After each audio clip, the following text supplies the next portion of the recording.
세계 각국의 군사력은 끊임없이 발전하고 있으며 이에 따라 해양 전력의 중요성은 더욱 강조되고 있습니다. 특히 현대 해군 전력에서 이지스 시스템을 탑재한 구축함은 중요한 전략적 자산으로 자리 잡고 있습니다. 대한민국 해군의 최신 이지스 구축함인 정조대왕함은 그야말로 현존하는 최강의 이지스함으로 국내외에서 큰 관심을 끌고 있습니다. 정조대왕함은 한국 해군의 첫 8,200톤급 이지스 구축함으로 66기동함대의 핵심 축으로 자리 잡고 있습니다. 이 배는 독자적으로 설계되고 건조되어 한국의 군사적 자주성을 상징하는 중요한 이정표가 되었습니다. 특히 최근 공개된 실무장 사격 능력은 그 성능의 우수성을 한껏 증명하며 이를 본 중국과 일본의 군 관계자들은 긴장감을 감추지 못했습니다.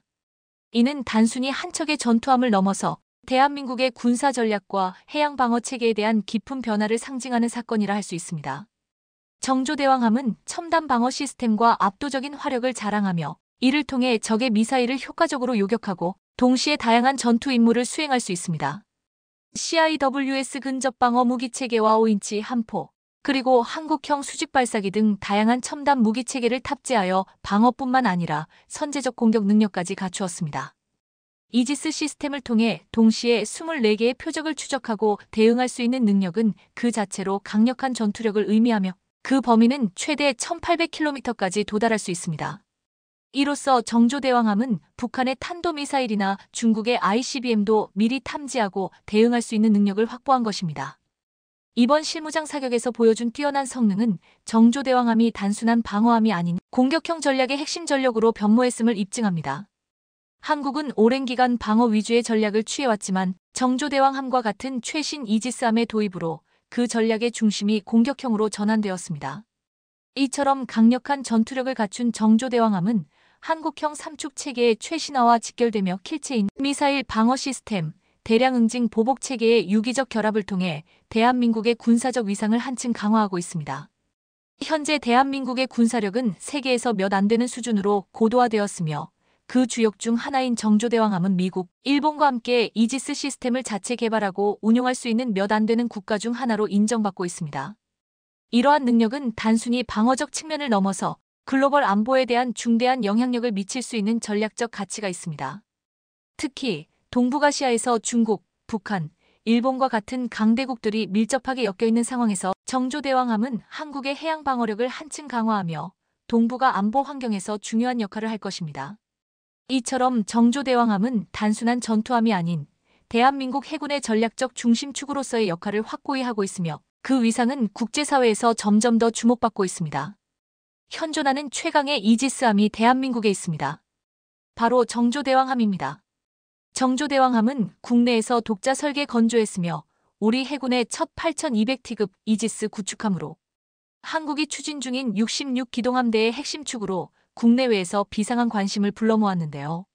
이런 분위기 속에서 최근 정조대왕함의 실무장 사격 능력이 공개되자 상상 그 이상의 성능에 중국과 일본의 군 고위 관계자들이 긴장한 모습이 역력했습니다. 대체 정조대왕함이 가진 놀라운 능력과 잠재력이 어떻길래 이런 반응들이 나온 것인지 오늘은 제한판, 오늘은 제1편, 대한민국 해군의 최신 이지스 구축함인 정조대왕함의 특징과 전략적 가치를 심층 분석합니다. 최근 공개된 정조대왕함의 실제 사격 장면입니다.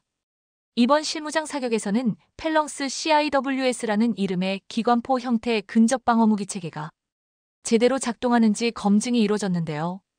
적의 미사일이 각종 방어 체계를 뚫고 정조대왕함에 접근하면 첨단 레이더 시스템을 탑재한 기관포가 미사일을 추격하며 요격하고 20탄환을 분당 4,500발의 속도로 쏟아냈습니다. 타깃이 될 부표가 해상에 띄워지고 적의 시스템을 교란하는 다기능 위상 배열 레이더가 초고출력 전자파를 송출해 타깃을 추적했고 CIWS의 총탄은 물보라를 일으키며 타깃에 정확히 명중했습니다. 핵심은 CIWS가 힘을 발휘하기 전 적이 정조대왕함의 방어체계를 먼저 소멸해야 한다는 전제였습니다. 그중 하나가 5인치 함포입니다. 함정의 방어수단이자 다양한 표적을 타격할 수 있는 군함에 최적화된 수만능의 함포라 할 수 있는데요. 정조대왕함은 이지스 시스템을 통해 타깃을 정밀 조준한 후 공격을 시작했는데 이날 60발의 포탄이 모두 성공적으로 발사됐습니다. 그러니까 이날 실무장 사격에서 정조대왕함은 공격과 방어를 동시에 할 수 있는 5인치 함포와 미사일을 요격하는 기관포까지 상상 그 이상 압도적인 위용을 자랑했던 것입니다. 최근 대한민국 국방은 엄청난 변화를 준비하고 있습니다. 그 변화의 핵심은 조만간 해군에 인도될 예정인 한국 해군 최신 이지스 구축함 정조대왕함과 해룡 미사일을 필두로 공격형 전략을 준비하고 있다는 점인데요. 이것은 그동안 방어 위주였던 대한민국의 전략 구조가 공격형으로 바뀌었다는 것을 의미하기도 합니다. 한국형 3축 체계는 킬체인, 한국형 미사일 방어 체계, 대량 응징 보복 체계 이렇게 3개의 축으로 되어 있습니다. 첫째, 킬체인은 대한민국 국토가 적성국들에 의해 공격을 당할 경우 피해가 너무도 크기 때문에 명백한 징후가 보이면 선제 타격을 가하는 경우를 말합니다. 두 번째, 한국형 미사일 방어 체계는 킬체인이 실패로 돌아갈 경우 적의 보복에 대한 대응으로 미사일 등 원거리 대량살 상무기 위협을 탐지하고 요격하는 체계를 말합니다. 대한민국과 같은 다층 방어 체계를 갖추고 있는 나라는 현재 전 세계에서 미국, 러시아, 중국, 이스라엘 정도뿐입니다. 심지어 아시아권에서는 중국을 제외하면 친서방 국가 중 한국이 유일합니다. 일본도 사실상 미국의 방어 체계에 편입되어 있어 자체적인 방어 체계를 갖추지 못하고 있는 실정입니다. 현대전장은 방어력이 더욱 더 중요해지고 있습니다. 아군이 한 발에 대한 미사일을 발사할 수 있을 때 적함이 발사한 100발의 미사일을 모두 막아낼 수 있다면 결과적으로 전력 우위를 점할 수 있기 때문입니다. 마지막으로 만일 적성국이 우리 국토를 공격할 경우 응징보복에 나서는 대량 응징보복 체계가 있습니다. 그런데 이러한 3축 체계는 2010년대 초반에 나온 것이라 최신 방산 무기 시스템을 구축해야 한다는 요구가 많았고, 그래서 한국형 3축 체계의 최신화에 가장 선봉에 서는 방산 무기가 바로 한국 최신의 이지스함인 정조대왕함입니다. 그럼 왜 이렇게 정조대왕함에 거는 기대가 큰 것일까요? 그동안 우리 해군은 탄도미사일의 탐지와 추적만 가능했습니다. 하지만 정조대왕함에 요격용 미사일이 탑재되면서 위상이 달라졌습니다. 신의 방패라고 불리는 이지스함인 정조대왕함은 적에게 발각되지 않으면서 적보다 적을 먼저 발견하고 선제 타격 후 섬멸하기 위해 만들어진 전투함정입니다. 그동안 세종대왕함은 대한민국이 보유한 최초의 이지스함이었습니다.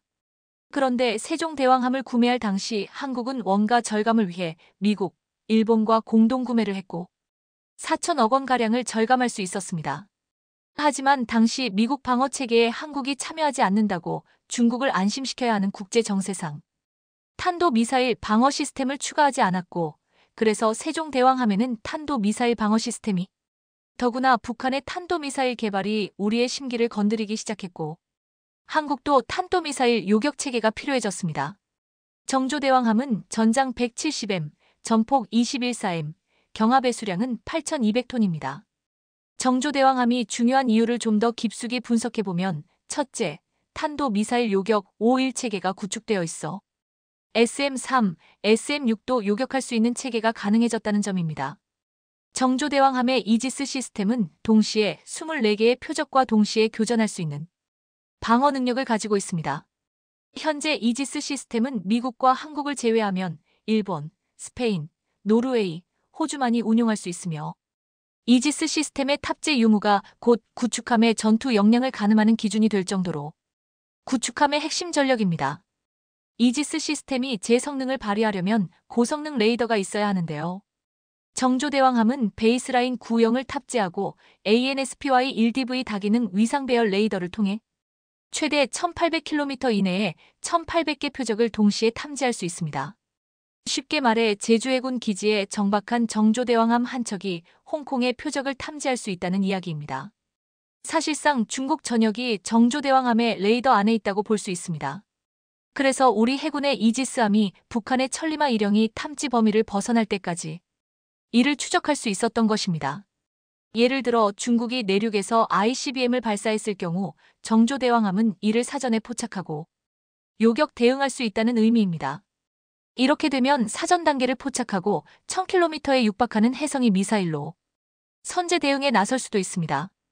이처럼 최대 1800km 이내에 1800개 표적을 동시에 탐지할 수 있는 이지스함이 있다는 것은 모든 전투 영역에서 우리 군의 시야를 넓혀주는 능력입니다.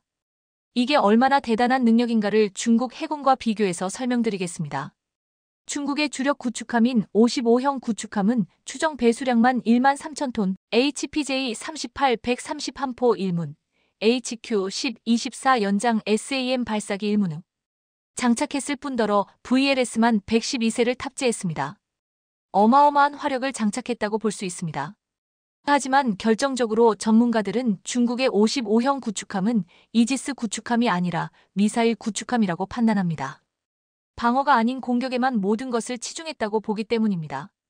실제로 중국 55형 구축함의 346B형 레이더의 탐지 범위는 450km 내외일 것이라고 추측하고 있습니다. 중국은 이를 두고 346B형 레이더 4개를 운용하는 쿼드러플 능동 이상 레이더라고 홍보하고 있지만 전문가들은 중국이 이지스 시스템을 탑재하지 못하고 있는 이유는 소프트웨어 성능 때문이라고 보고 있습니다. 그 결과 중국의 55형 구축함이 VLS를 무려 112셀이나 탑재하고도 전투 범위가 정조대왕함의 14에 불과하게 되었다는 것입니다. 둘째, 정조대왕함에는 병력 감소에 대비해 고도화된 자동화 체계가 갖추어져 있습니다. 따라서 그동안 300여 명이 필요했지만 정조대왕함에는 200여 명의 승조원만 있으면 됩니다. 셋째, 막강한 화력으로 중무장했다는 점입니다. 정조대왕함에는 127함포 1문을 탑재했으며 함수의 한국형 수직발사기 16셀, MK41 수직발사기 32셀, 한미의 MK41 수직발사기 16셀, 새롭게 설계된 한국형 수직발사 체계 KLVSE 수직발사기 24셀을 합해 총 88셀의 수직발사 체계를 보유하고 있습니다. 특히 KLVSE 수직발사기를 탑재함으로써 장기적으로 40에서 100km의 고고도 요격이 가능한 LSAMIL, SAMII 함대공 버전 요격 미사일을 운용할 여지를 남겨두었습니다. 이 밖에도 해공 단거리 함대 미사일과 현무 미사일, 3, 홍상어 대잠 로켓 등과 같은 다양한 전술 함대 미사일의 운용이 가능합니다. SMEMR 블라크 3함대공 미사일과 SM6 장거리 함대공 미사일을 탑재해 함정의 동시 교전 능력을 향상시켰습니다. SM6는 최대 고도와 사거리에 있어 기존 SMEMR에 비해 월등히 우수한 요격 미사일입니다. SM-2 미사일이 24km 이내의 탄도미사일만 요격할 수 있었던 것에 비하면 정조대왕함은 이제 15에서 34km 고고도 직전 탄도미사일까지 요격할 수 있게 된 것입니다. 더구나 기존의 요격 미사일은 함선의 유도빔 조사기로 조준해 요격하는 시스템이라 수평선 밖의 타겟은 조준할 수 없었고 유도빔 조사기보다 많은 수의 타겟은 조준할 수 없었습니다. 하지만 정조대왕함이 탑재한 SM-6 미사일은 능동 레이저 유도 ARH 방식을 사용해 많은 수의 타겟을 조준할 수 있습니다. 이뿐만이 아닙니다. 정조대왕함 안에는 대한민국이 자체 개발한 대한미사일 해성2와 함대지 순항 미사일 해룡이 탑재됩니다. 함대지 미사일인 해룡에는 산탄형 탄두가 들어있는데요. 탄두에 수백 개의 자탄이 들어있어 축구장 2개 규모의 면적을 한 번에 초토화시킬 수 있습니다. 또한 해룡 미사일은 GPS 유도 방식을 채택해 기존의 미사일보다 더 똑똑해졌는데요. 임무 계획을 실시간으로 생성해 처리하는 기능을 구현해 시시각각 변하는 현장에 이동하는 목표물을 실시간 파악 후 공격하는 데 효과적입니다. 현재 군사기술의 전반적인 수준이 높아지고 상향 평준화된 지금도 이지스 구축함을 자력으로 건조할 수 있는 나라는 미국과 한국, 일본 정도에 불과합니다. 한국의 능력이 얼마나 대단한가를 알 수 있는 대목입니다. 단순히 배를 건조하는 능력이 뛰어난 것만 가지고는 절대 이지스 구축함과 같은 고난도 구축함을 그만큼 현재 대한민국이 대지대함, 대공대잠 등 전 영역을 아우르는 무기체계와 이를 운영하기 위한 전투체계를 통합하는 능력이 발군이라는 이야기입니다. 한국이 이처럼 모든 영역을 아우르는 발군의 능력을 갖게 된 것은 세종대왕함을 건조할 시 미국으로부터 이지스 시스템을 도입하면서 거기에 만족하는 데 그친 것이 아니라 이지스 시스템을 자체적인 함정 플랫폼에 통합하는 노력, 즉 국산화하려는 노력을 멈추지 않았기 때문입니다. 덕분에 현재 대한민국은 국산 무장과 국산 레이더로도 이지스 시스템의 역량을 끌어올릴 수 있었고 이지스 구축함 독자 설계 기술을 보유한 국가가 되었던 것입니다. 한편 HD 현대중공업은 차세대 이지스 구축 함광개토 3배치 시리즈의 첫 번째 함정인 정조대왕함을 올해 하반기에 해군 인도할 예정이며 이미 이번 함 건조를 본격화했습니다. 2번함은 지난 12일 기공식을 가졌고 3번함은 올해 말 착공할 예정입니다. 우리는 미국을 상대할 수 있고 러시아와의 거래를 통해 전쟁을 끝낼 수 있는 우크라이나 지도자가 필요하다. 마이크 왈츠 백악관 국가안보보좌관 2025-32. 최근 트럼프와 젤렌스키의 백악관 회담이 파국으로 치닫은 뒤 유럽에 초비상이 걸렸습니다. 미국이 우크라이나에 대해서 원조를 끊겠다고 하자 유럽은 그 공백을 자신들이 채우겠다고 말하는 상황까지 벌어지고 있습니다. 그런데 이 사건 이후 미국과 유럽 모두 한국을 찾는 상황이 벌어지면서 앞으로 한국에게 엄청난 수혜가 돌아갈 것이라는 말이 나오고 있습니다. 특히 지금 미국은 한국에게 엄청난 무기를 맡길 것이라는 전망까지 제기되고 있습니다. 지난달 29일 트럼프 대통령과 젤렌스키 대통령의 정상회담이 전 세계에 생중계되었는데 여기서 여과 없이 설전이 벌어지면서 충격적인 광경이 연출되었습니다. 이미 트럼프는 우크라이나를 빼놓고 러시아 푸틴과 평화협상을 시작했는데 이날 젤렌스키는 살인자에게 우크라이나 영토를 양보하는 것은 불가능하다고 말했습니다. 트럼프 대통령은 자신의 종전 구상을 받아들이지 않는 젤렌스키 대통령에게 미국이 제공한 원조에 감사하지 않고 무례한 태도를 보인다고 몰아붙였습니다. 또한 세계 3차 대전을 놓고 도박을 벌이고 있다고도 맹비난했습니다. 결국 이날 회담이 파국으로 끝나면서 미국 우크라이나 광물거래 협상이 무산되었고 트럼프는 모든 군사 원조를 중단하는 것까지 고려하겠다고 했습니다. 하지만 젤렌스키는 영국으로 넘어와 정반대의 대우를 받았습니다.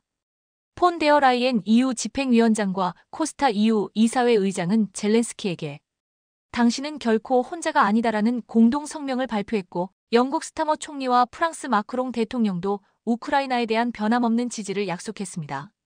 스타머 영국 총리는 여기에 더해 영국은 앞으로 영국의 수출기금 일부를 사용해 우크라이나에 16억 파운드 약 3조의 미사일 구입 자금을 지원할 것이며 5,000기의 방공 미사일을 추가 구입하게 할 것이라 밝히기도 했습니다.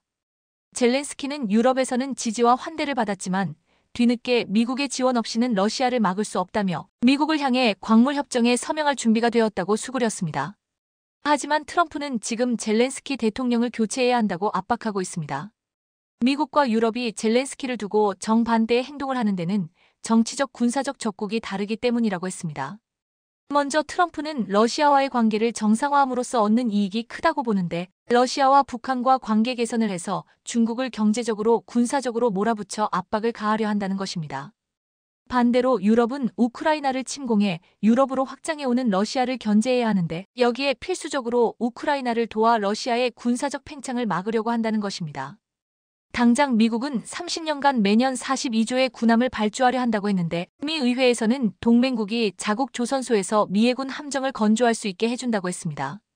이것은 한국 조선업에 새로운 기회가 열릴 것이라는 분석이 나오게 만들고 있습니다. 최근 산업통상자원부는 미국 상무부와 미국 위싱턴 DC에서 면담을 했는데 미국 측은 군함은 물론 액화천 연가스 LNG를 실어 나를 운반선과 북극 항로 일대에 활용할 수 있는 쇄빙선 등이 필요하다고 한국 측에 전달했다고 했습니다. 한국에서는 그렇다면 관세 면제를 해달라고 했다고 했는데 한국조선업이 긴급히 필요한 미국이기에 한국은 이를 카드로 사용해 관세나 방위비 협상에 사용할 수 있을 것이라고 했습니다. 또한 미국은 중국산 선박에 대해서는 컨테이너당 $50의 항구세를 부과하는 등 다양한 대중 견제 조치를 검토하고 있어 한국에게는 이 또한 기회가 될 것이라고 했습니다. 미국이 이렇게 법까지 바꿔서 한국에게 군함은 물론 상선까지 만들게 하려 하는데 이것은 미국이 도저히 따라갈 수 없는 중국의 엄청난 선박 생산 능력 때문으로 보고 있습니다. 그런데 특히 최근에 중국이 내놓은 세계 최초의 드론 항모가 가장 큰 이유라고 했습니다. 중국은 지난해 말 세계 최초로 4만 톤급 드론 항공모함 스차남을 진수했습니다.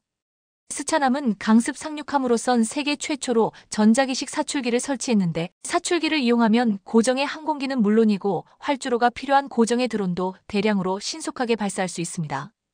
중국에서는 이 드론 항공모함이 3차원 상륙 능력을 부여함으로써 전환점을 제공할 것이라고 했습니다. 우크라이나 전쟁에서 드론으로 러시아 흑해함대 기함인 모스크바함을 격침시켰고 또한 러시아 미사일함 이바노베츠함을 공격에 성공하기도 했습니다. 드론뿐만 아니라 극초음속 미사일 기술의 발전으로 비싸고 생산이 어려운 항공모함과 전투기의 취약성이 증가하면서 이제는 무장 드론과 드론 운반선이 더욱 매력적인 대안으로 급부상하고 있습니다. 재밌는 것은 이란의 이슬람 혁명 수비대는 지난 2월 초 자신들이 세계 최초의 드론 항공모함을 만들었다고 자랑했습니다. 이란 혁명 수비대는 세계 최초의 드론 항공모함 추격 행사를 열고 현지 언론을 통해 사진까지 공개했습니다. 그런데 알고 보니 이 배는 현대중공업이 건조한 상업용 선박을 전투용 항공모함으로 개조한 것이었습니다. 이란에서는 20년 이상 써서 수명이 다했지만 기초공사가 튼튼하게 된 한국산 상선을 드론 항공모함으로 개조한 것이었습니다. 이 항공모함은 22,000해리의 작전 범위를 할 수 있어 1년 동안 연료 보급 없이 원해 작전이 가능하다고 했습니다. 이렇게 한국에 20년 이상 쓴 상선이 드론 항공모함으로 개조될 정도로 한국 선박의 완성도가 대단한데 지금 한국은 작심하고 드론 항공모함을 만들 준비를 하고 있습니다. 한국은 그동안 항공모함을 만들려고 하면서 경함모를 구상했지만 이것으로 부족하다며 7만 톤급 중형 항모로 키우자는 말까지 나왔습니다. 하지만 이에 대해서 비용이 많이 들고 국방부와 합참도 선뜻 나서지 않으면서 거의 취소되는 분위기인데 한국은 최근 추세에 맞춰 대형 전용 드론 항공모함으로 이동했다고 했습니다. 한국의 군사 정보를 전하는 하쿠메이스는 한국의 주요 방위 프로그램 몇 개가 재조정되었다며 항공모함 프로그램이 취소되고 한국은 대형 전용 드론 항공모함을 획득하기 위해 이동했다고 표현했습니다. 또한 합동화력합이 취소되면서 대신 다양한 한국 구축함에 더 많은 수직 발사 장치가 설치될 것이라고 했습니다. 또한 아마도 한국은 핵잠수함을 준비하고 있을 것이라고 의미심장한 말을 아꼈습니다. 한국이 지금 경항모나 합동화력함 대신에 최근 전장에서 위력을 보여주고 있는 드론 전력의 모체가 되는 드론 항공모함을 만든다는 이야기였습니다. 일각에서는 지금 중국과 이란이 드론 항공모함을 만들어냈는데 미국에서는 한국에게 드론 항공모함까지 만들어달라고 요청할 수 있다고 했습니다. 또한 이번에 한국이 핵잠수함을 가질 적기라고 했습니다. 트럼프 집권 1기 때 한국은 미사일 사거리 제한을 해제하고 모든 미사일 탄두 중량 제한을 없애기로 하면서 한국은 9톤의 현무호 미사일을 만들 수 있게 된 바 있습니다. 최근 트럼프 2기 행정부에서 북한의 핵보유를 어느 정도 현실적으로 받아들이고 있어 지난 1기에서도 제기되었던 핵잠수함 보유를 강하게 추진해야 한다고 말하고 있습니다.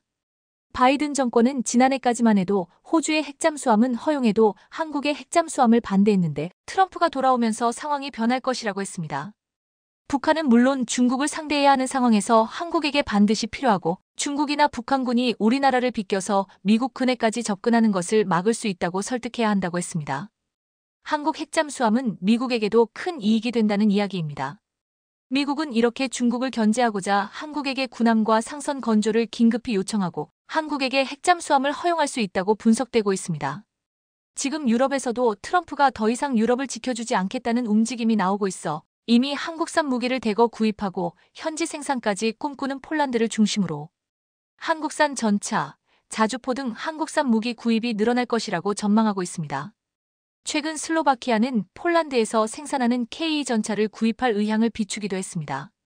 루마니아도 지난해 K9 자주포에 이어 올해 K 전차 계약을 할 것으로 보이고 있는데 최근 동유럽 군비 증강 91조 시장이 열린다고 말하고 있습니다. 대부분의 동유럽 국가들이 배송이 빠르고 극강의 가성비를 지닌 한국산 무기에 관심을 가지고 있습니다. 또한 북유럽에서도 최근 한국산 무기 도입 시장이 커지고 있는데 얼마 전 노르웨이가 K9 자주포 2차분을 받았고 K239천 무도입까지 검토하고 있습니다. 에스토니아도 하이마스 공급에 차질을 빚자 한국 천무로 대체하려 하고 있습니다. 덴마크는 우크라이나 종전 협상에서 미국이 유럽을 배제하면서 충격을 받았다고 했는데 여기에 트럼프의 그린란드 야요까지 겹치면서 최근 올해와 내년 국방비 10조 원 추가 편성을 발표했습니다. 이미 지난해 국방비를 10년간 총 38조 증액을 발표했는데 이것도 부족하다고 여긴 것입니다. 덴마크 프레데릭센 총리는 국방부 장관에게 전하는 메시지는 단 하나다. 무기를 사고 또 사라. 중요한 건 오직 스피드라고 강조했습니다. 일각에서 덴마크 총리의 발언 중에 중요한 건 오직 스피드라고 했는데 스피드하면 한국이 아니냐며 한국 무기 도입을 시사하는 발언이라고 했습니다.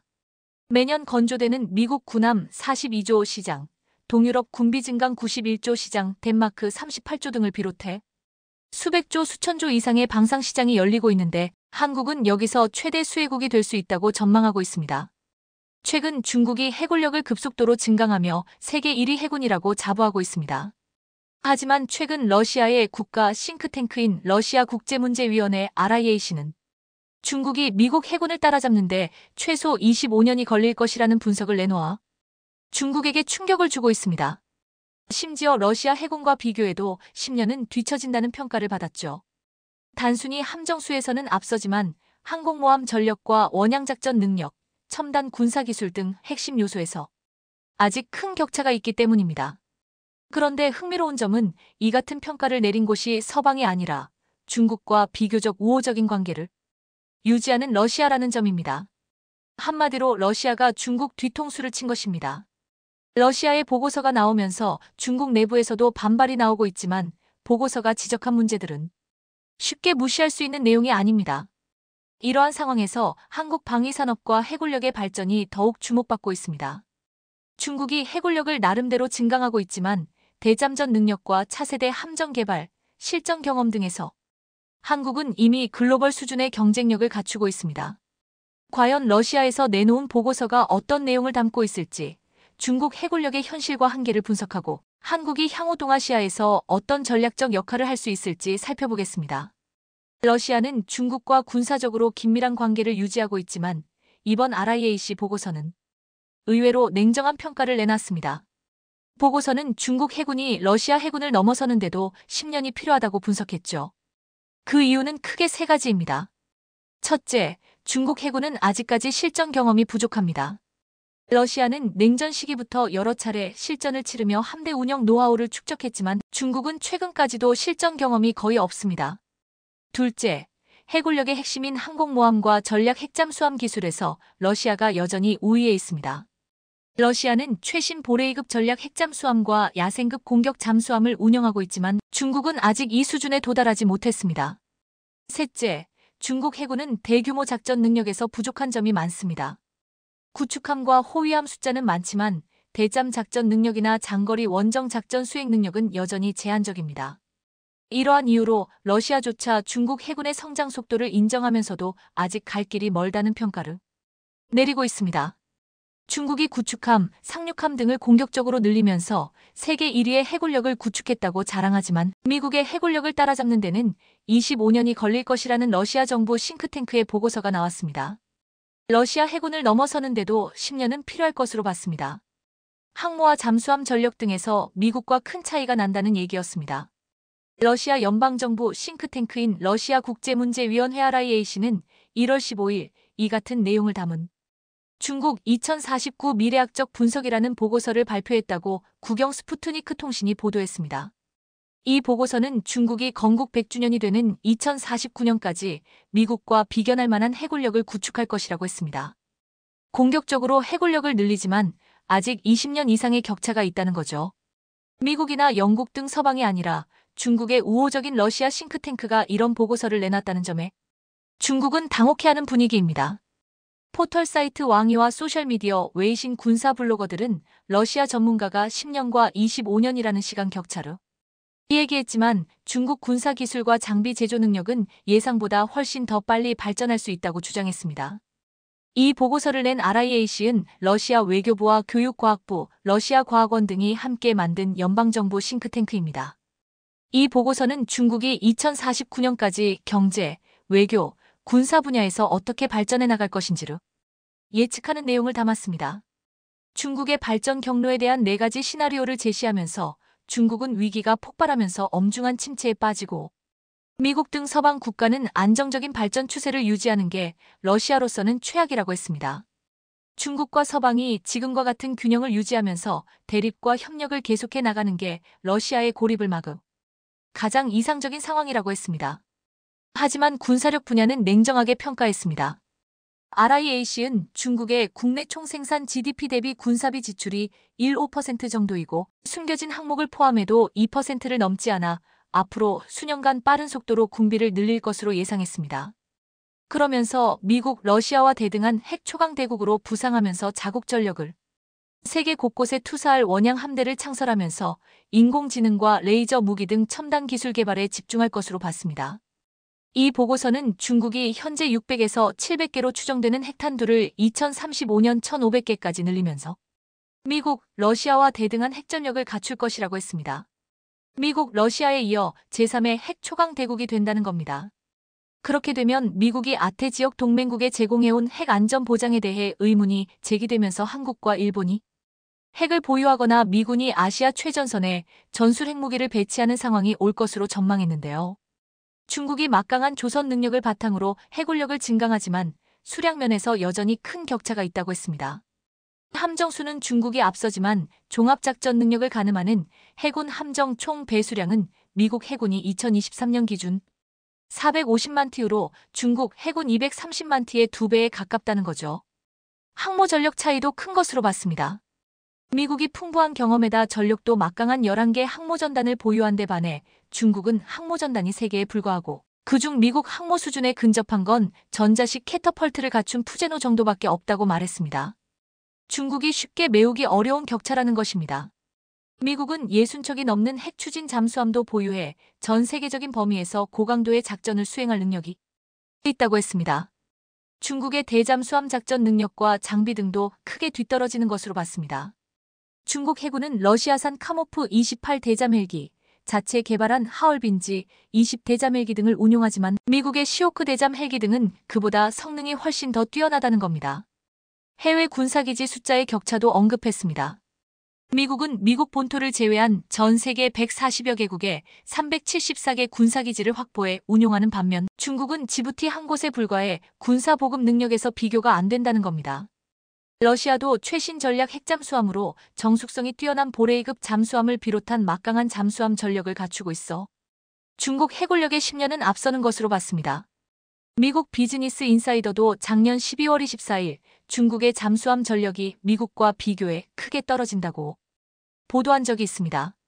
미국은 전략 원잠, 공격형 잠수함 등 71척의 핵 잠수함을 보유한 반면 중국은 주력 공격형 잠수함이 모두 디젤 동력을 사용하고 있어 전력 면에서 큰 차이가 있다는 겁니다. 중국도 핵 보복용인 전략 핵잠수함 94형 등을 보유했지만 미국과 러시아보다 속도가 느리고 소음이 커 일반적인 함정에 쉽게 포착된 사례도 있습니다. 어찌됐든 해군력이 강대국 수준으로 성장하려면 해외 군사기지가 필수적입니다. 그러나 현재 중국이 보유한 해외 군사기지는 아프리카 지부티 단 한 곳뿐입니다. 반면 미국은 전 세계 140여 개국에 374개의 군사기지를 운영하며 유사시 즉각적인 군사 지원이 가능합니다. 예를 들어 태평양 지역에서 유사 상황이 발생하면 미 해군은 괌, 일본 요코스카, 필리핀, 호주 다원 기지 등을 활용해 즉시 대응할 수 있습니다. 하지만 중국은 해외 작전 시 보급이나 수리가 필요한 경우 본토에서 먼 거리를 이동해야 합니다. 이러한 상황에서 한국 해군의 대잠전 능력도 주목받고 있습니다. 한국 해군은 미국과 긴밀한 협력을 바탕으로 세계 최고 수준의 대잠전 능력을 갖춘 블루워터, 네이비 블루워터, 네이비로 도약 중입니다. 특히 한국이 개발한 KSS 3배치 2급 잠수함 장보고 3, 2차 사업은 최신 스텔스 기술이 적용되었으며 미 해군도 극찬한 최신형 전술 핵무기급 순항미사일을 장착할 수 있는 플랫폼입니다. 반면 중국의 전략 핵잠수함은 소음 문제로 인해 미국과 러시아는 물론 한국 해군의 최신 대잠 전력에도 쉽게 탐지될 가능성이 큽니다. 게다가 한국의 P-8 포세이돈 해상 초계기 도입과 미국 시호크급 대잠 헬기 운영은 중국의 잠수함 전력에 대응하는 중요한 요소로 작용할 전망입니다. 중국이 원양작전 수행 능력에서 부족한 면모를 보이는 가운데 한국은 대잠전 분야에서 독보적인 위치를 차지하고 있다는 점에서 향후 동아시아 해양 안보에 중요한 역할을 할 것으로 보입니다. 중국 내부에서는 RIAC 보고서의 전망에 대해 반박하는 목소리도 나오고 있습니다. 중국의 군사 블로거들은 중국의 조선 및 군사기술 발전 속도가 예상보다 훨씬 빠르다며 10년 또는 25년이라는 격차가 단축될 수 있다고 주장하고 있습니다. 특히 중국은 최근 몇 년간 인공지능 AI, 극초음속 미사일, 스텔스 기술 개발을 가속화하며 군사혁신을 추진하고 있습니다. 중국이 자랑하는 제2-20 스텔스 전투기와 DF-17 극초음속 미사일은 이미 실전 배치가 이루어졌으며 AI 기반의 무인 해군 시스템 개발도 활발하게 진행된다고 주장합니다. 하지만 실제로 증명된 건 아무것도 없는 상황인 거죠. 하지만 한국의 방위산업 역시 세계적인 수준으로 성장하면서 오히려 중국을 앞지르는 분야가 많습니다. 대표적인 예가 차세대 구축함 KDDX 한국형 차세대 구축함화 경항공모함 CVX 사업입니다. KDDX는 차세대 스텔스 구축함으로 중국의 55형 구축함보다 진보된 레이더 시스템과 전자전 능력을 갖출 예정입니다. 한국형 경항공모함 CVX는 수직 이착륙 전투기 F-35B를 운용할 수 있도록 설계되어 중국 항모 전단의 위협에 효과적으로 대응할 수 있는 플랫폼이 될 전망입니다. 또한 한국의 방산업체들은 AI 기반의 무인 전투 체계를 개발하며 차세대 해군 전력 강화에 앞장서고 있습니다.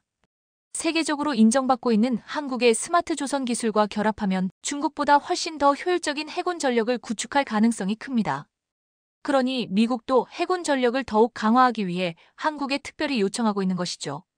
즉, 중국이 군사기술 발전 속도를 강조하고 있지만 한국도 방산 기술력에서 빠르게 성장하며 이미 일부 분야에서는 중국을 넘어서는 수준에 도달해 있다는 점을 간과해서는 안 됩니다. 중국 해군은 빠른 속도로 성장하고 있으며 향후 20에서 30년 내에 미국과 대등한 수준의 해군력을 구축하려는 목표를 세우고 있습니다. 하지만 현재로서는 여전히 여러 한계가 존재하며 미국과의 격차는 쉽게 좁혀지지 않을 것입니다. 특히 항모 전단 운영 능력, 잠수함 전력, 해외 군사기지 확보, 실전 경험 등 핵심 요소에서 중국은 아직도 미국을 따라잡기 어려운 위치에 있습니다. 게다가 한국의 도움으로 인해 미국의 해군력은 더욱 급속도로 강화될 것입니다. 한국은 미국과 협력하여 군사력을 지속적으로 강화하고 있으며 차세대 함정 개발을 통해 동아시아 해군력의 새로운 중심으로 떠오르고 있습니다. 중국이 해양 패권을 꿈꾸며 해군력을 강화하고 있지만 한국은 이미 글로벌 방산 강국으로 자리 잡으며 이에 맞설 수 있는 능력을 갖춰가고 있습니다. 앞으로 한국이 어떻게 해군 전략을 발전시켜 나갈지가 동아시아 해양 안보의 중요한 변수로 작용할 것입니다. 최근 미국 싱크탱크와 인도 매체가 잇따라 공개한 특별 보고서로 인해 중국 정부가 경악을 금치 못하고 있습니다. 바로 한국과 인도의 동맹이 미국마저 능가할 만큼 경제와 군사적으로 엄청난 성과를 달성하고 있고 이를 통해 인도 태평양 지역에서 패권을 장악하려는 중국 정부의 전략을 좌초시키는 결과로 이어지고 있다며 미국과 인도 현지에서 연일 극찬과 찬사가 끊이질 않고 있기 때문입니다. 이와 관련해 미국의 싱크탱크인 신미국안보센터 CNAS는 현재 인도 태평양 지역에서 가장 강력한 동맹이 급부상하면서 중국은 물론이고 2기 트럼프 행정부가 들어설 미국에도 엄청난 파급력을 미치고 있는 만큼 미국 정부가 한국과 인도에 대해 더욱 긴밀한 외교 노선을 구축할 필요가 있다고 진단했습니다. 이 기관은 거두절미하고 인도 태평양 국가들 중에서 에너지와 혁신이 넘치며 일명 잘 나가는 나라가 있는데 그 주인공은 바로 한국과 인도라고 전했습니다. 그러면서 신미국안보센터 CNAS는 이 두 리더가 단순히 악수를 나누는 데 그치지 않고 기존의 질서를 뒤흔들고 있다고 평가했는데요. 바로 두 나라가 결합된 힘을 바탕으로 전례 없는 성장을 이룰 수 있는 미래를 전략적으로 구상하고 있다는 것입니다. 또한 한국과 인도의 동맹은 인도 태평양 지역을 더 안전하고 번영하게 만드는 것뿐만 아니라 해상 안보를 보장하는 공동 해군 훈련부터 양국 GDP를 증가시키는 경제 협력까지 다방면에서 파트너십이 이루어지고 있다는 것입니다. 인도는 볼리우드와 10억 달러 규모의 스타트업 나라이며 창의성과 상업이 만나 꿈이 현실로 바뀌는 곳이다. 한국은 K-팝과 첨단 기술의 본고장이며 엔터테인먼트와 혁신이 조화를 이루며 세계를 매료시키는 나라이다. 이 두 나라는 서로 달라 보이지만 자유롭고 개방적이며 포용적인 인도 태평양이라는 공통의 목표로 단결하고 있다. 따라서 미국 싱크탱크는 수십 년간 긴밀한 관계를 구축해온 한국과 인도의 동맹은 최근 해상 안보에서 경제적 파트너십에 이르기까지 경제 성장과 안정성을 보장하는 다양한 분야를 아우르고 있다고 전했습니다.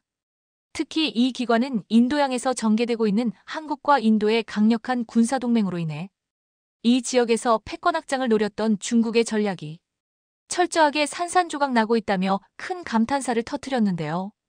이 기관은 현재 인도양의 광활한 바다에는 전 세계에서 온 선박들이 넘쳐나고 있는데 그도 그럴 것이 상업용 선박과 화물선에 더해 해군 함대들이 물살을 가르며 교차하는 이곳은 바다의 고속도로라고 불릴 만큼 대륙과 경제를 연결하는 글로벌 무역의 생명선과 다름없다고 소개했습니다. 그러면서 미국 싱크탱크는 풍부한 해양 역사를 가지고 있는 한국과 인도가 이 중요한 해상 교통로의 안전을 보장하기 위해 힘을 합치고 있다고 전했습니다.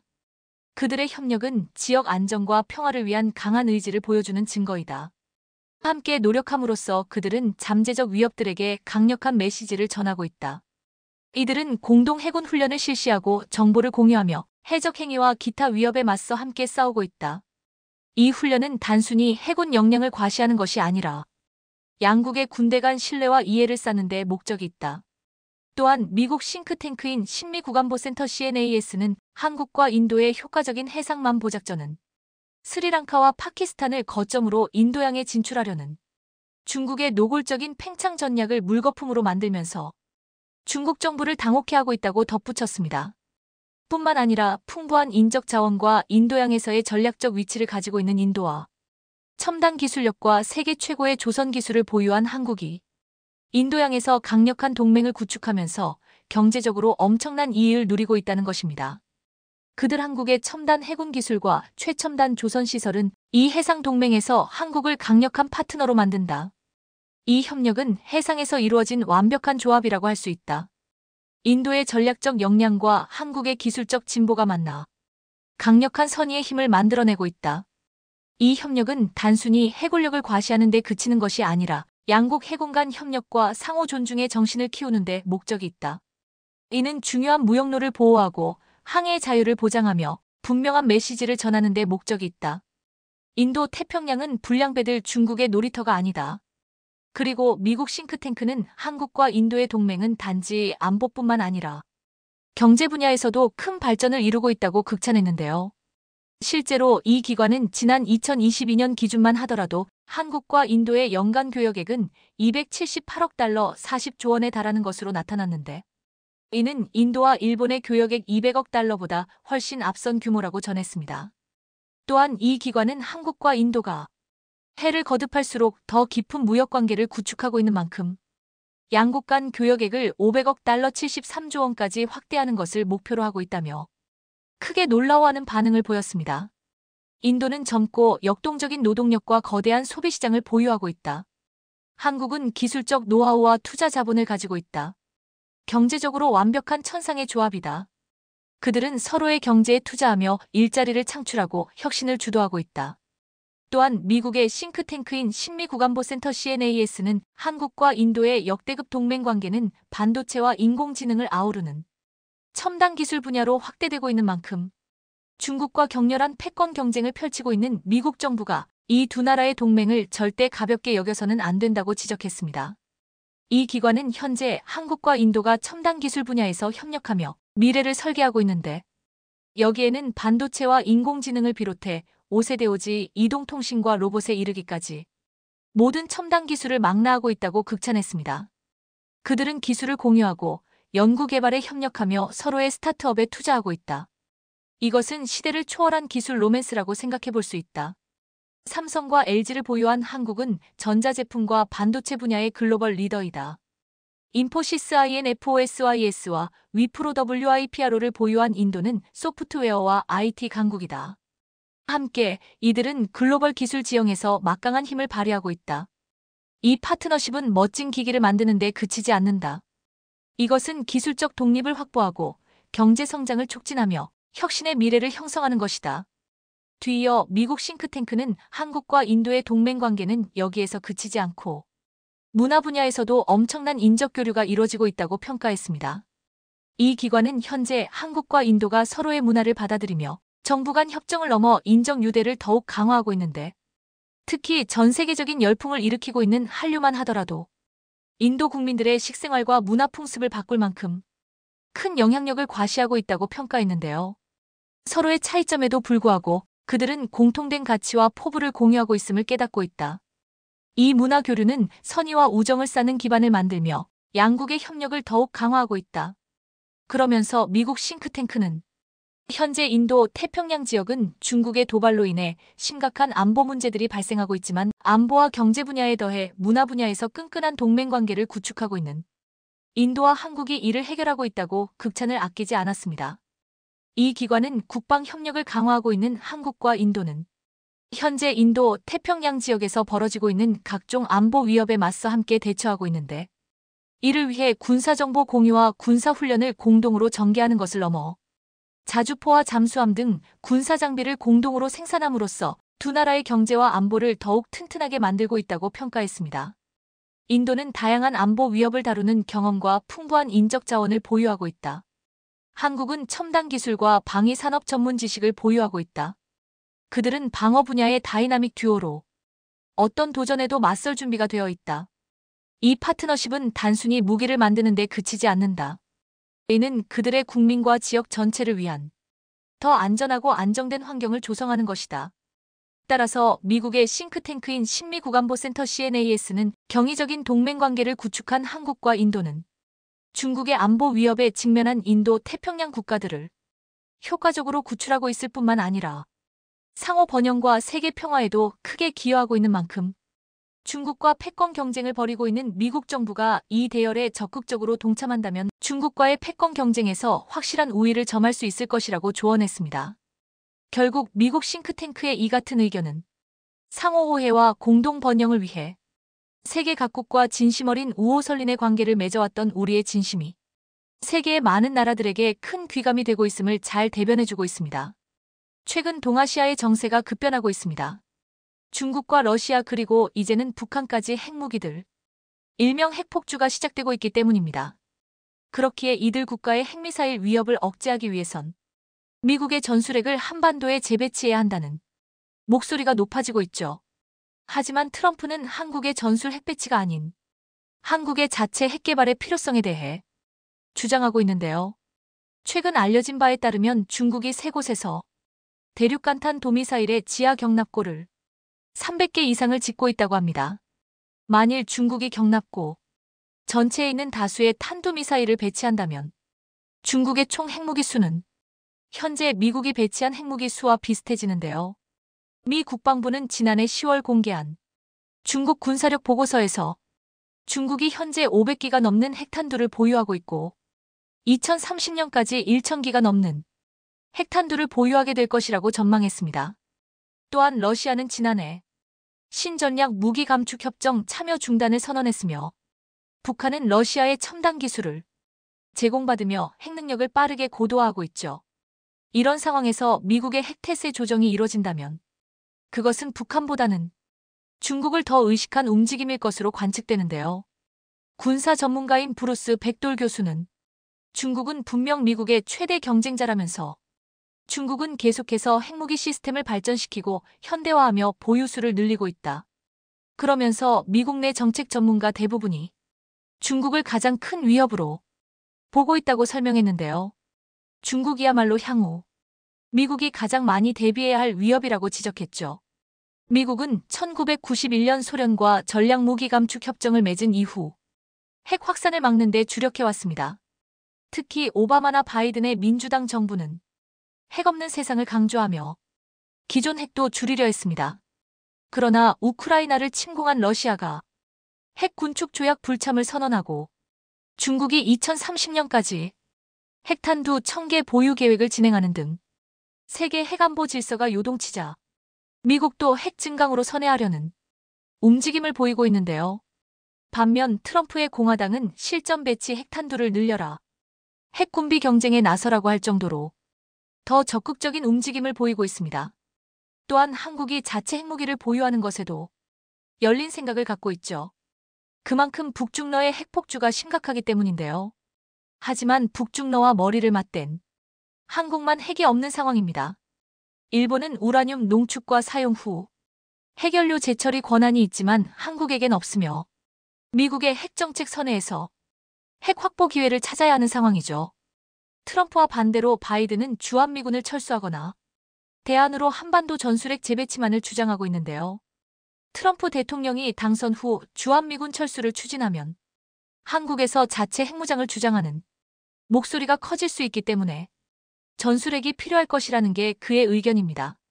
특히 최근 북중러 밀착이 강화되고 있는 만큼 보다 강력한 억제책이 필요하다는 목소리가 나오고 있는데요. 미 상원 군사위원회의 공화당 간사인 로저 위커 상원의원은 최근 미국의 국방력을 강화하기 위해 국방 예산을 약 75조 원으로 증액한다고 밝혔습니다.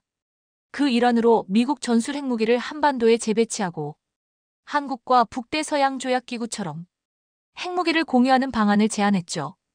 한반도에 전술 핵무기 재배치는 북한을 향해 어떤 기회도 잡지 말라는 매우 강력한 신호가 되는 것이기도 합니다. 이처럼 미국에서 촉발된 한국 전술핵 재배치와 핵 무장론이 국제사회의 주요 이슈로 떠오르면서 한국의 움직임에 이목이 집중되고 있는데요. 그동안 한국 정부는 적어도 표면적으로는 한반도 비핵화라는 미국의 동북아 정책에 협조하며 핵무장에 관심을 드러내지는 않았던 게 사실입니다. 굳이 미국과의 협정이 아니더라도 한국의 핵무장 시도는 주변국의 연쇄적인 핵개발, 도미노를 부를 위험이 있다는 점을 인식하고 있었기 때문이죠.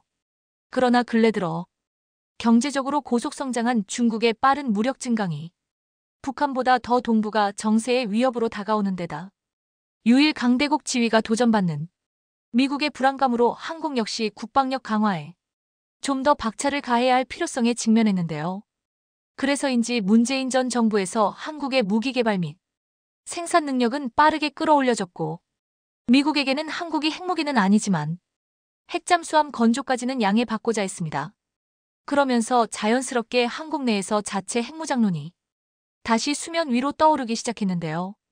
물론 주한미군 주둔 비용을 턱없이 부풀려 한국에게 부담을 씌우려는 트럼프의 주장도 한국 내에서 핵무장론을 키우는데 큰 몫을 하긴 했습니다. 이때까지만 해도 핵무장의 필요성은 한국 내 일부에서만 일었고 주변국이나 국제사회에서도 크게 주목받지는 못했죠. 다만 핵잠에 관해서는 기술을 가진 프랑스 등 일부 유럽국에서 관련 기술 판매 목적에 관심을 드러냈지만 미국의 입장은 완고해 보였으므로 그뿐이었습니다. 한국이 핵잠에 관해서는 관련 기술을 꾸준히 개발해온 것이 사실이지만 미국과의 물밑 협상을 위한 시동만 건 상태였으나 정권 교체와 더불어 잠시 수면 아래로 가라앉는 분위기였죠. 그러던 것이 최근 들어 미국 내 정치 상황의 변화와 더불어 동북아 정세도 가파른 변화를 보이기 시작하면서 미온적 태도로 전환된 한국보다 미국 쪽이 더 다급하게 필요성을 제기하기 시작했는데요.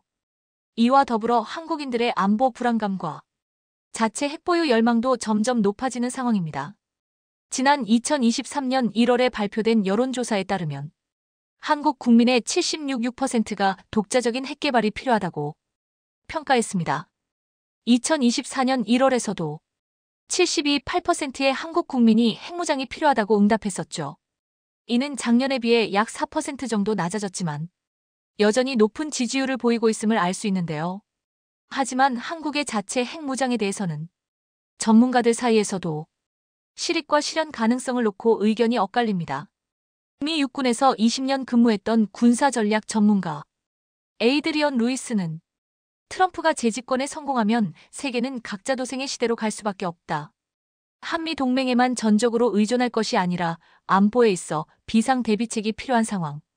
그동안 트럼프는 한국의 방위를 대가로 수많은 청구서를 들이밀었고 어떤 대가를 치르더라도 김정은과 평화 협약을 맺으려고도 했기 때문에 미국을 전적으로 신뢰하기에는 한국의 안보 상황이 매우 심각하다는 것입니다. 따라서 한국이 안보를 스스로 책임지기 위해서는 자체 핵무장이 필요하다고 주장했는데요. 반면 김종대 연세대 통일연구원 개건 교수는 핵무장도 결국에는 힘에 의한 평화를 이야기하는 것으로 평화공존 안보와는 거리가 멀어지게 되는 것. 국제적으로 경제 제재를 받을 수밖에 없는 상황에 놓이게 된다. 한마디로 핵무장을 하면 한미 동맹 자체도 파탄 상태에 이르게 되는데 이러한 모험을 할 수 없을 것이라는 게 그의 의견이었죠. 그러나 이들의 공통적인 의견은 한국의 과학기술에 비춰서 마음만 먹으면 빠르면 6개월에서 1년 사이에 기초적인 핵무기는 개발할 수 있다는 점이었는데요. 한국은 안보를 유지하기 위해 자체 핵보유를 추구하지 않을 수 없는 상황에 놓여 있습니다. 한국이 핵보유를 하면 북미와 북일 간의 긴장 완화를 가져올 수 있는 데다 미국에 대한 안보 의존도가 줄어들어 한미 관계는 더욱 평등해질 것입니다. 또 미중 사이에서 한국의 자율성이 더욱 커지게 될 것으로 기대되는데요. 나아가 한국의 자체 핵보유로 인해 남북한 간의 핵균형도 이루어져 한국은 북핵의 위협에서 근본적으로 벗어날 수 있게 되죠. 물론 이렇게 되기까지 중국이 이를 가만히 지켜보고만 있지는 않을 것입니다. 중국은 한국의 핵무장을 그 어느 때보다 두려워하고 있고 국가적 긴급 상황이라고 볼 정도로 중대한 건으로 삼으며 연일 긴급 회동과 회견을 이어가고 있습니다. 중국은 그동안 한국의 것이라면 모조리 빼앗아왔고 오히려 당연하게도 자신들의 것이라고 생각하는 뻔뻔한 자세로 임해왔습니다.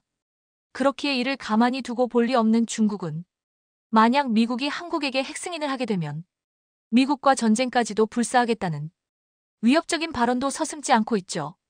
중국 측은 지난 4월 16일 로이터 회견에서 한국을 무시하고 겁박으로 대응하는 것은 물론 4월 25일엔 서해 북부에서 군사훈련을 하면서까지 압박을 가했는데요.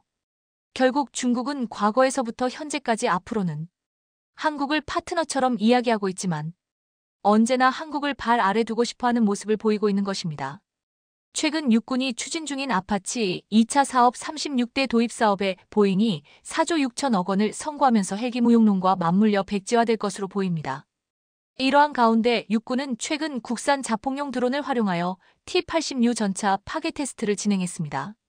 오늘은 아파치 2차 도입 취소 추진 소식과 T-80U 전차 파괴 테스트 그리고 그 의미에 대해 분석해보는 시간을 가져볼까 합니다. 아파치 추가 도입 전면 취소. 우리 군은 아파치 추기 도입 사업을 보류하기로 하고 12월 16일에 열리는 제165회 방위사업추진위원회에 안건으로 올려 최종 여부를 결정할 것으로 전지고 있습니다. 육군 대형 공격 헬기 2차 사업은 지상군의 공세적 종심 기동작전 수행을 지원하는 사업입니다. 방사청은 아파치 추가 36대 도입에 총 사업비 3조 3천억 원의 예산을 책정했습니다. 현재 육군은 36대의 아파치 헬기를 1차 사업을 통해 당시 약 1조 9천억 원을 들여 AH-64의 아파치 가디언 36대를 도입해 전력화를 완료했습니다. 그러나 미국 국무부가 최근 FMS 대외 군사 판매 방식으로 한국에 4조 6,655억 원 규모의 아파치 공격 헬기 AH-64 및 관련 물품에 대한 판매를 승인한 것으로 알려지면서 예산을 이미 1조 3천억 원 초과했습니다. 이는 아파치 가격이 대당 약 1,300억 원으로 KF-21 전투기보다 비싼 가격입니다. 또한 최근 러시아 우크라이나 전쟁을 통해 헬기 무용론이 나오면서 해당 사업에도 영향을 미치고 있습니다. 러시아군의 공격 헬기가 최신 생존 장비를 탑재했음에도 1,000만 원 안팎의 휴대용 지대공 미사일에 격추된 사례가 빈번했습니다. 러시아군 공격 엘기미 28이 우크라이나의 자폭용 드론 공격을 받고 추락하는 영상이 공개되었으며 공격 헬기가 실전에서 드론에 당한 건 처음입니다. 이에 따라 개전 이래 러시아군은 300대 이상의 헬기를 잃었을 것으로 추정됩니다. 이와 같은 흐름에 세계적으로도 헬기 사업들이 속속 취소되고 있습니다. 미국은 차세대 공격 정찰 헬기 사업, 일본 자위대도 추가 도입을 취소했으며 호주에서도 아파치 헬기 도입을 재검토해야 한다는 주장이 나오고 있습니다. 군 일각에서도 공격 헬기에 대한 회의론이 일고 있습니다. 군 관계자는 헬기 가격과 운용 유지 비용이 점점 비싸지고 있다며 이 예산으로 헬기를 구입하는 게 의문이다라고 밝혔습니다. 헬기의 효과성과 가격 경쟁력이 확보되지 않으면 무용지물이며 차라리 상대적으로 값싼 무인 공격기를 도입하는 것이 우리 군의 전투력을 훨씬 높이는 데 좋은 방법일 수 있습니다. 다만 우리나라는 헬기 생존성 보장을 위해 국산 헬기인 LAH와 상륙 공격 헬기의 유무인 복합체계 적용을 준비하고 있어 미래 전장 환경에 대응하고 있습니다. 특히 우리가 개발 완료한 군단급 무인기나 미국의 리퍼급 무인기는 아파치 공격 헬기와 동급 무장이 가능하며 채공 시간은 더 길고 더 높은 고도에서 정찰 임무도 수행할 수 있어 실시간 전장 정보 공유도 가능해 그 효용성이 높습니다. 이와 더불어 드론은 고중량 무장을 탑재할 수 있지만 채공 시간이 부족한 것이 흠이지만 낮은 가격으로 인해 가성비가 좋습니다. 우리 군은 한국산 유인 헬기에 다목적 드론을 탑재하여 유무인 팀 전술 적용해 높은 생존성과 효율성을 보여줄 것으로 예상됩니다. 한국군 자폭용 드론으로 T-80U 전차 파괴 테스트 공개. 아파치 공격 헬기 도입을 포기하고 이 예산을 무인기 및 드론 도입에 투입하게 될 전망됩니다. 이에 육군이 최근 러시아제 T-80U 전차를 대상으로 공격용 자폭 드론을 사용한 폭파 실험을 했습니다. 육군은 현대전의 필수 요소가 된 공격 드론 전력화를 본격화하기 위해 최근 우리 방신 기업이 개발한 제품과 기존 정찰 드론을 개조한 공격 드론을 활용한 전투 실험을 진행한 것입니다.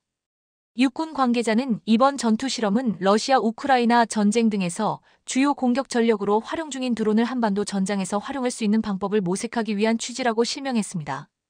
현대전은 최첨단 기술의 향연이라고 할 정도로 전해보지 못한 여러 장비가 활용됩니다. 이를 가능하게 하는 인공지능 AI의 지상군 유무인 복합선 투체계에선 다른 어떤 장비보다 드론이 주요 전력으로 주목받고 있습니다. 육군에서도 드론을 활용한 각종 실험을 여러 차례 하면서 완성도를 높여가고 있습니다. 조만간 전 제대의 드론을 전력화하고 전평시 드론 운용으로 지상군 유무인 복합전 투체계를 조기에 구축한다는 방침입니다. 이에 육군은 기존 무기체계와 드론을 상호 보완적으로 활용하기 위한 드론 운용 추진 전략 5의 중점을 최근 수립했습니다. 우선 대량 드론 운용을 위해 병력 부대 전력 구조가 융합된 군 구조 발전에 나서게 됩니다. 5는 2026년까지 중대급 60 박격포를 드론봇 중대로 동합해 정찰 공격 드론과 함께 복합 운용할 예정입니다. 또한 대대 화기 중대를 전투지원대로 개편해 81M 박격포, 대대급 무인 항공기 UAV 등과 같이 운용할 계획입니다. 드론을 이동 표적에, 박격포를 지역 고정 표적에 활용하도록 분해 구조를 개편할 것입니다. 두 번째 드론 작진 수행 개념 발전은 대량의 드론을 전장에 먼저 투입해 적군을 공격하고 이를 바탕으로 전장 주도권을 아군이 조기에 가져오는 등 최단 시간 최소 희생으로 승리하기 위한 방법을 연구하고 있습니다. 드론 운용 교육 훈련 장비 관리에 관한 드론 운용 지침실을 작성하는 등 새로운 작전 개념을 도출 중입니다. 세 번째 중점은 드론의 내량 생산 보급을 통한 다양한 드론의 신속한 전력화입니다. 육군은 드론 플랫폼을 계열화하고 부품 장비를 무드로하는 등 대량 생산 보급이 가능한 신속 획득 방법을 도입할 계획입니다. 국산 드론 외에도 우크라이나 전쟁에서 실전 능력과 신뢰성이 입증된 공격 드론 폴란드산 자폭 드론 등을 도입하는 등 드론의 배치 규모를 늘릴 계획입니다. 네 번째 드론 교육 훈련 체계 발전을 위해 2026년까지 중대급 이하 부대에 충분한 수의 훈련용 드론을 보급해 전 장병이 실전에서 드론을 자유자재로 활용할 수 있도록 교육할 방침입니다. 이미 부사관학교의 드론 교육과정을 개설해 드론 전문 교관을 양성 중이며 간부 양성 보수 교육과정에 드론 분야를 추가하는 등 지속 확대할 계획입니다. 마지막으로 야전 부대가 드론을 쉽고 다채롭게 활용할 수 있도록 드론 정비체계 구축에도 심혈을 기울이게 됩니다.